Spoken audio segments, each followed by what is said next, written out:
Assalamualaikum warahmatullahi wabarakatuh. Perkenalkan, saya atas nama Murji Hasan, nomor induk 2024-110026, Prodi Kewirausahaan, mahasiswa dari Institut Teknologi dan Sains Muhammadiyah Kolaka Utara. Pada kesempatan kali ini saya akan membuat video tentang cara penggunaan rumus sum dan SUNIF, average, if, COUNT dan COUNT-IF, serta max dan min. Oke, baik, di sini kita akan mencari total pendapatan rata-rata, menentukan lulus atau tidaknya karyawan dan karyawati dari 7 orang ini. Terus selanjutnya kita mengetahui berapa banyaknya karyawan, berapa pendapatan tertinggi, berapa pendapatan terendah, omset karyawan-karyawati beserta dengan jumlah pegawai yang lulus dan jumlah pegawai yang gagal. Pertama-tama kita cari dulu, kita jumlahkan dulu total pendapatan setiap karyawan. Jadi untuk poin pertama itu di karyawati atas nama Anissa. Caranya untuk mengetahui total pendapatan ini, kita akumulasi pendapatannya dari Januari sampai ke Mei. Caranya ini kita pakai rumus sum. Pakai rumus sum. Cara rumusnya sama dengan sum, klik 2 kali, terus kita ambil kolom C2, kolom C baris kedua, di blok sampai ke kolom G baris kedua. Oke, terus dalam kurung, enter. Sudah muncul. Berarti selanjutnya kita melakukan cara yang sama untuk Fahrul sampai ke Ariel, tapi untuk mempersingkat waktu ada cara yang lebih mudah. Kita pakai cara yang lebih mudah saja. Caranya seperti ini, sampai ke H8, sampai ke Ariel. Maafkan, salah. Nah, sudah muncul. Jadi untuk Ariel, Risman dan semuanya itu sudah terakumulasi total pendapatannya. Selanjutnya untuk nilai rata-ratanya. Untuk nilai rata-ratanya kita pakai rumus average. Caranya sama dengan average, klik 2 kali. Kita ambil dari Januari, pendapatan Januari C2 sampai Februari, Maret, April, Mei, dan total pendapatan. Tutup kurung, enter. Ini sudah dapat nilai rata-ratanya. Kita pakai cara yang sama dengan total pendapatan yang tadi.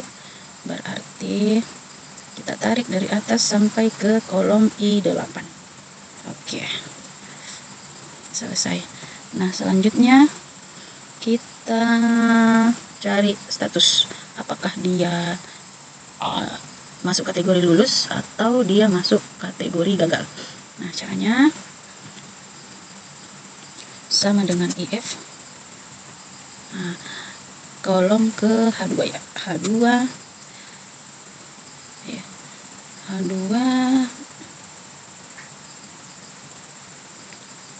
koma, H2. Ini untuk menentukan lulus atau gagalnya karyawan dan karyawati sudah ditentukan nilai standar. Jadi nilainya itu nilai standarnya itu 60 juta ke atas. Jadi untuk mengetahui dia lolos atau tidak, rumusnya H2 lebih besar dari 60 juta. 60 juta, koma. Karena kita mau tahu dia lulus atau tidak, kita pakai kode pertama lulus, terus kode kedua gagal. Oke, dalam kurung, enter. Oke, berarti di sini sudah muncul status untuk Anissa. Dia lulus. Kita cek kembali total pendapatan rata-rata 65.300.000, berarti dia di atas dari nilai standar yang ditentukan, yaitu 60 juta. Untuk menentukan status dari Fahrul sampai ke Ariel ini, kita pakai cara yang sama, sampai ke J8. Sudah muncul. Oke, baik. Selanjutnya kita masuk ke jumlah karyawan. Nah, di jumlah karyawan ini untuk mengetahui jumlah karyawan kita pakai rumus count, sama dengan count. Untuk mengetahui kita ambil di C2 sama dengan ke C8. Nah, untuk mengetahui jumlah banyaknya karyawan ya, dalam kurung enter. Oke, sudah muncul jumlah karyawan. Kita hitung untuk memastikan 1, 2, 3, 4, 5, 6, 7. Oke, valid. Nah, selanjutnya untuk mengetahui pendapatan tertinggi dari karyawan. Untuk mengetahui pendapatan tertinggi dari karyawan itu kita pakai rumus max. Jadi di sini sama dengan max. Nah, untuk mengetahui pendapatan tertinggi berarti kita ambil di ini. Kita blok dari H1, kita ambil dari H2 dalam kurung titik 2 ke sampai di H8 dalam kurung enter.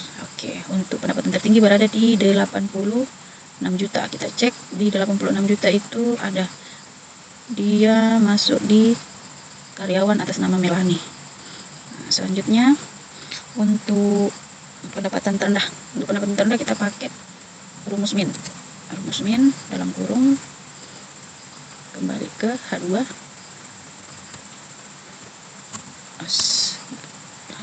sampai ke H8 dalam kurung enter. Nah, untuk pendapatan terendah di angka 47 juta. 40 juta di 40 juta di atas karyawan atas nama Ariel. Oke, baik.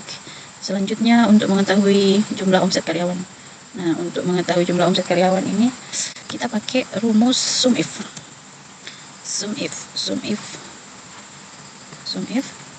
Oke. Omset karyawan. Oke.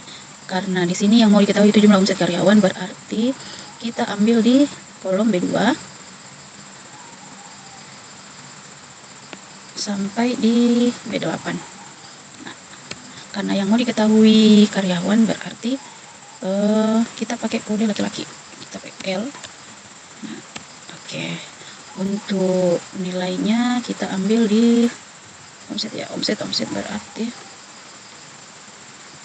di H8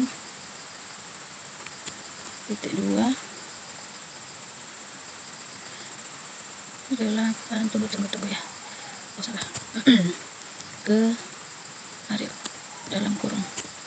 Nah, sudah total omset untuk karyawan senilai 269.500 juta. Nah, selanjutnya jumlah omset karyawati. Nah, sama pakai rumus sum if.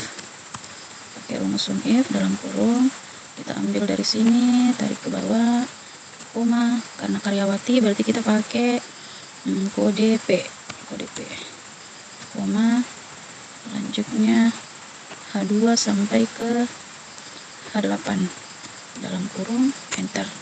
Nah, totalnya sudah masuk, berarti jumlah omset untuk karyawati sebesar 205.300.000. Nah, selanjutnya untuk mengetahui banyaknya pegawai yang lulus. Untuk mengetahui banyaknya pegawai yang lulus itu kita pakai ini, rumus count if. Caranya sama dengan count if dalam kurung ini kita blok sampai ke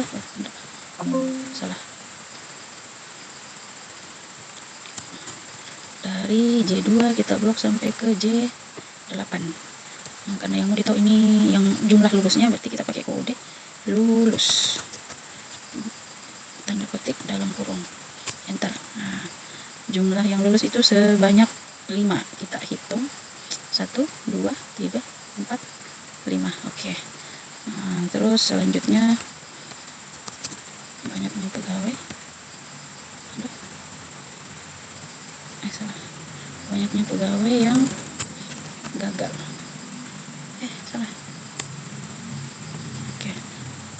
sama dengan count if J2 ke J8, koma, petik yang mau dicari gagal, dalam kurung, petik lagi dalam kurung, enter. Nah, jumlah yang banyaknya pegawai yang gagal itu sebanyak 2. Kita cek lagi 1, 2, oke, sesuai. Oke, untuk mencari akumulasi total pendapatan karyawan, total rata-rata, status karyawan lulus atau gagal, banyaknya karyawan, pendapatan tertinggi dan terendah, omset karyawan dan karyawati, beserta dengan banyaknya pegawai yang lulus dan banyaknya pegawai yang gagal. Sampai di sini semua sudah selesai. Oke, selanjutnya ke pembuatan surat.